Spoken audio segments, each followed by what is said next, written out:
Bon dia, Santi Lucas. Què tal, candidat? Hola, bon dia, amic. Ja estàs preparat per a votar a les primàries de Compromís i ordenar-me a mi i a la resta de candidats a la llista? Estic meditant-ho. Molt bé, medita, medita, perquè és la primera oportunitat que tenim per a poder aconseguir una democràcia verdaderament participativa, en la que gent com tu, com jo i com la resta de paterners de peu puguem decidir el que verdaderament fa falta per als nostres barris i així poder aconseguir que Paterna siga el municipi que tots volem. La veritat és que sí.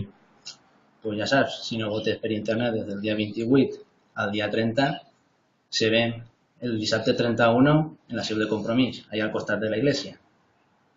Adeu. Adeu.